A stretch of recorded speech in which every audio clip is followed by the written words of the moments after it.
Hi, everyone. Now, finishing up the course, what we're going to be doing reading wise is using some pieces to connect the dots to ideas from earlier in the class. It could be original pieces we'll be looking at in terms of Cooley's social organization that connects to some key concepts that we talked about earlier. Goffman's concept of roll distance, we'll be reading about from Goffman himself. But then other pieces we'll be looking at how they represent ideas that we talked about throughout the semester. So, basically, rather than looking at a general textbook, we'll be looking at specific articles that tie into the ideas we talked about in the textbook. So today we're looking at Cooley's book, Social Organizations. And a little piece from this, he gets into the distinction between primary and secondary groups. And then also he kind of talks about the significance of primary groups for both kind of the individual and the social. So overall, kind of connecting the dots, we can go back to one of our first lectures that we did on the 27th of August. We were looking at kind of the background of sociological social psychology, not only trying to distinguish this from psychological social psychology, but kind of recognizing where the ideas come from, the theoretical foundations on which the social psychology we see today was built. So, basically, when we talk about Cooley, it's almost you're obligated to talk about Mead as well. And that's fine. They were friends, they were colleagues, they exchanged ideas, they wrote together. So I think it's fair to kind of always include the two together. And they both kind of have these similarities of focusing on that micro level, but also trying to explain what's going on that micro level from the outside in rather than the inside out.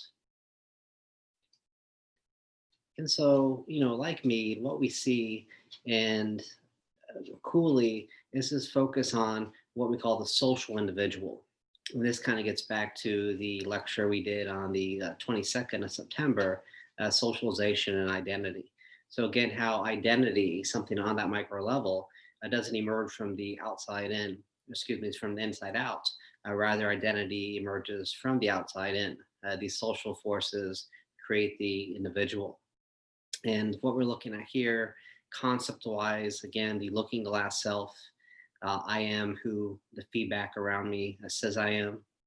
But then we can go a little bit deeper to this because not all feedback we receive is going to be equal in its impact and its influence on individuals. So when it comes from certain people, maybe that feedback is meaningful, thus can kind of influence how you think, your attitudes, and how you feel. But some information, maybe the exact same information, but for somebody else may not have that same influence on your thoughts, your attitudes, and your feelings. So that's when we get into kind of the primary and secondary groups. Of the two groups, they have kind of a stronger looking glass self effect on people. And of the two groups, basically, we can say, in comparison to one another, I am who my more significant feedback says I am. So those feedback sources that come from your primary groups are going to be more influential compared to the feedback you receive from the secondary groups. So overall, we can get into this in terms of the symbolic interactionist perspective by saying kind of the social element we're looking at is the meaning embedded in that social feedback you're receiving from people either in the primary or secondary group. And then the personal side of the coin is how you interpret the meaning. Do you interpret it and really incorporate it into yourself? Or do you basically kind of, you're exposed to it, but really doesn't have any lasting impact on you? And again, kind of the agency is we get kind of pick and choose, the meanings that really mean a lot to us versus the meanings that we can really kind of brush off to the side. And so basically, again, getting to distinguishing the primary and secondary groups, the question you can ask is basically how much weight do the meanings carry for the person? If it carries a lot of weight, then you can say that's connected to primary groups. Or if the meanings carry little weight, then those sources basically you would consider to be part of secondary groups. And so primary group members possess more of an influence on people And then that can really influence somebody's thoughts about themselves, about the world in general, how they evaluate the world in terms of what they think is right or wrong, but also how they feel, their emotional states. And so in these primary group interactions, basically he says they're very intimate. And so the associations are not just basically, we can say, mechanic in the sense that people are just kind of working towards something just to get it done. The associations are very intimate. There's emotional attachment, there are emotional bonds that bring people together. And in addition to that intimacy, often you see kind of cooperation, people working together to accomplish some formal or perhaps informal goal. And kind of when you have these associations and when you have these interactions that are cooperative in nature, this is when you kind of have that strong influence in terms of how a person thinks, how they evaluate things, and their feelings as well. And so you kind of, as a result of all this, so you can take this in its totality and say what emerges through these primary group-based interactions.